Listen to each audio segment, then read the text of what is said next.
So the next step is basically getting the wing attached to the fuselage, but it does say after the glue areas have cured. So for me, that means I'm going to leave these overnight. For you watching this, it means I'm going to do it right now. Well, it's been a day for me, or a night. It's now the next day, but for yourselves, it's been seconds. Magic of video. The tail on this is absolutely fine. Something I did notice, it looks as though it's got a bit of a ridge on it. But looking at lots of other videos, it seems that's quite normal when you put this thing together. Some people think they've made mistakes. It does have a tiny bit of a raised edge, but I'm not worried about that. The wings, perfect. They've gone together really well. Everything's in place. As I said, I'm not the neatest person when it comes to glue, especially epoxy, but it's all worked out fine. So according to the instructions now, I need to connect the Y cable onto that.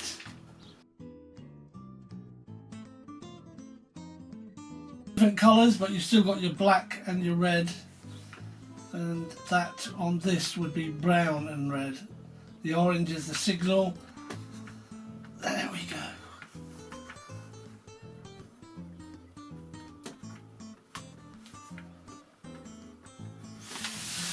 We'll just test that out.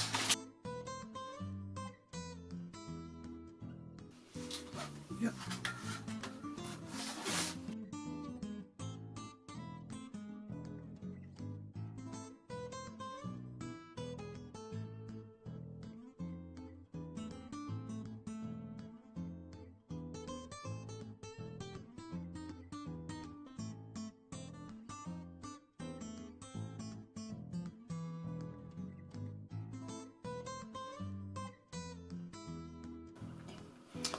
That's good.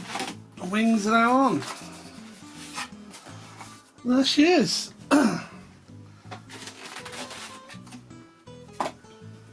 Here's our aileron cable. XT60, throttle, elevator and rudder. But before we do that, we've got to work on the tail end because we have to attach the ball link controls. Before I do anything, I want to make sure those servos are centered.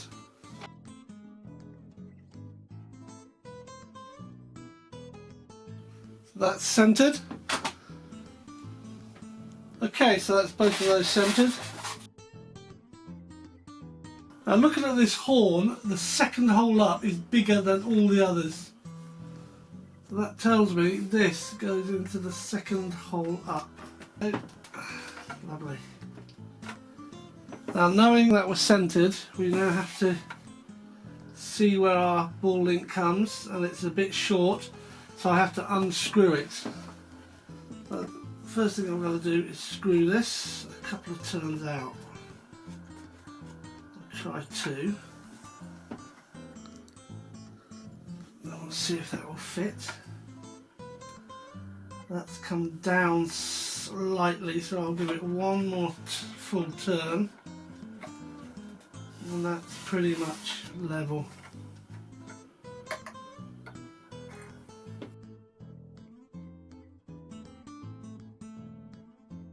Alright, that's centered.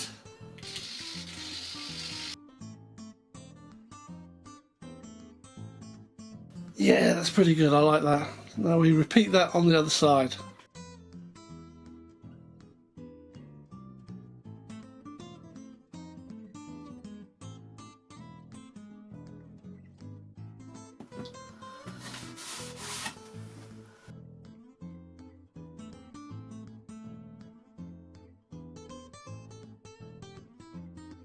One last test of all the surfaces before I close it up.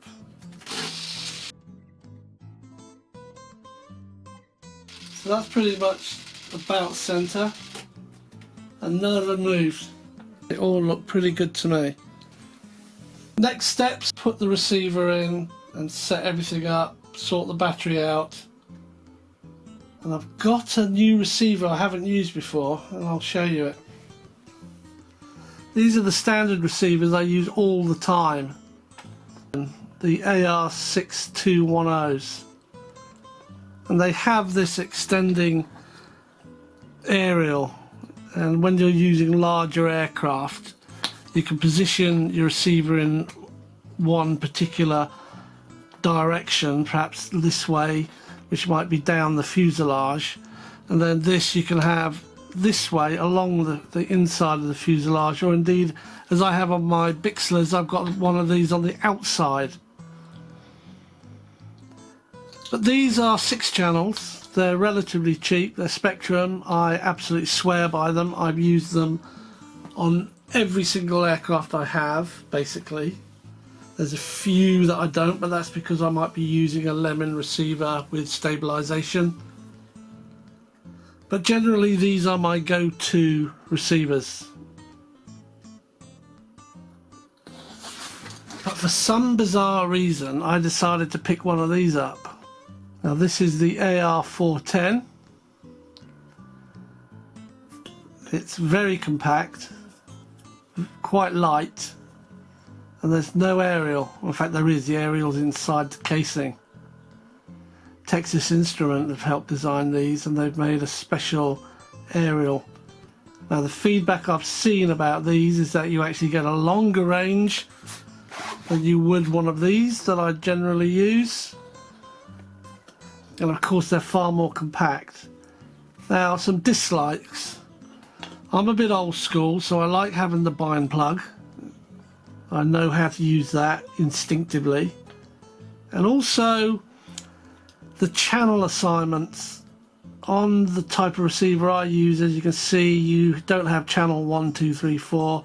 You have throttle, aileron, rudder, elevator, rudder, sorry, and then you might have your gear and an auxiliary channel. That's what this one has on it. That's why I love using them. You know what you're plugging into. This doesn't have any of that. All this has, you can probably see there, is 1, 2, 3, 4. And I'm going to use it. I'm going to use it in the Bonanza. To bind this Spectrum AR410, it's got a button. The actual Spectrum logo is a bind button. I thought I'd give it a go, try something new. There it is. So that's going in the Bonanza. Safety first, so as always should be done, always, prop comes off before you start messing around with your electronics, especially at this building phase. You've no idea how this receiver is going to behave. I've got no idea how the plane's going to react. The ESC. So the first thing is the prop comes off, then I can mess around with everything, get it all programmed into the transmitter, the VTAL mix, then the prop can go back on.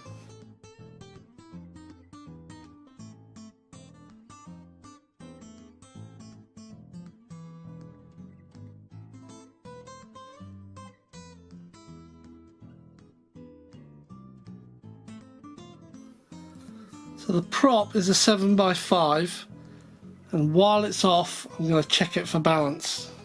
So 3 essential things for me when I'm balancing a prop is my fantastic classic top flight PowerPoint precision magnetic balancer.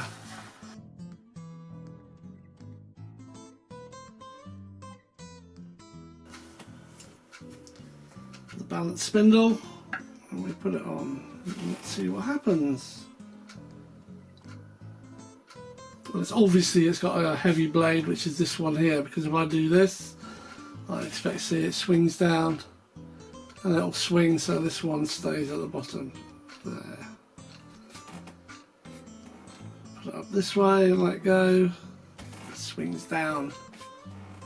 So this is the heavy blade, this is the light blade.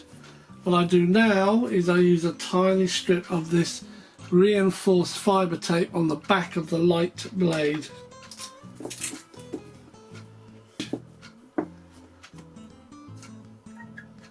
See what happens. This is what I put on.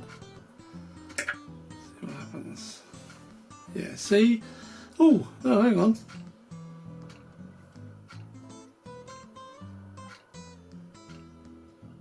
Got to be kidding me. Yeah, it's still heavy. Only just. Wow, that's pretty good.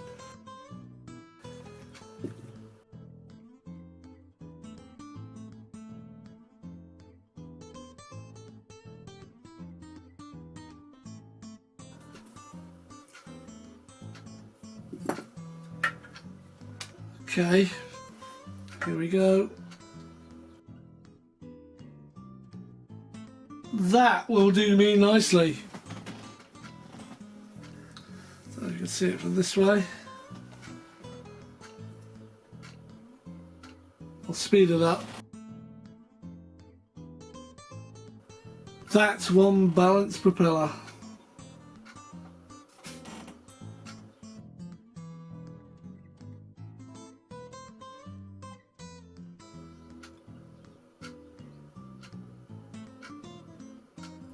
I won't breathe on it.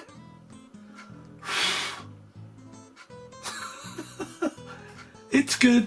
I like it. It's fine. That can go back on the Bonanza. This next bit is pretty routine. We've got our power lead, and here's the throttle. The throttle goes into channel 1, one throttle connected. Then we have the ailerons, then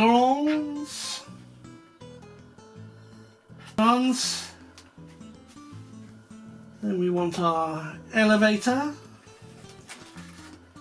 which is here. Finally, we have our rudder. This is channel 4. That will just velcro like that. Something like that. Looks neat enough. Job done. So, let's see how we bind it. It says it will take from an 1100 3-cell to a 2200 3-cell, but they recommend a 1300. The time I purchased this, I also purchased these.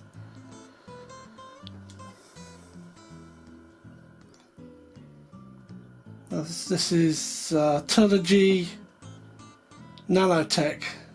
It's quite a small battery and it fits perfectly, but it fits quite a way into the nose, and I don't even think the Velcro strapping is going to hold that in place. But before we get to that, this battery is actually not charged, it's in storage mode. But for now I'm using this because this is charged, that one isn't. When I plug it in, there should be a light somewhere in here where it shall start flashing, but I don't know because I've never used one before. Let's put it into bind mode. Yeah, there you go, that was easy enough. Now let's turn the transmitter on, the bind button. Binding DSMX 22 milliseconds telemetry. Bind complete. There we go. That was easy enough, wasn't it? Wow. So let's do right aileron. Right aileron is perfectly okay. Left aileron is perfectly okay. So the ailerons are great. Up, both the tail surfaces move up, which is perfectly correct. Down, both the tail surfaces move down, which is perfectly correct. Right rudder, both the surfaces move to the right as if you were looking at them as a rudder. So if this was upright, like a rudder, going right, it turns to the right. And of course it's the same, I can't twist it because the battery's over here, but it's the same for this one. To go right, this comes up, this comes down, because it's a V-tail, but you just think of it as a rudder that's sitting on the plane in that way, and I want to go right, it goes right, I want to go left, it goes left. So they look as though they're moving in opposite directions, but relative to themselves they're moving perfectly correctly. So that's left rudder, that's right rudder, that's up elevator, that's down elevator, right aileron, left aileron. Perfect.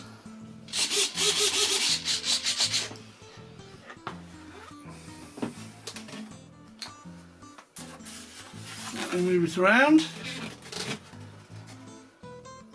I'm not going to do this much, but I'll see what the...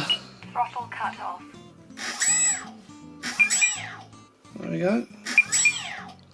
That's fine. Throttle cut on. The tail looks alright. Yeah. Very nice.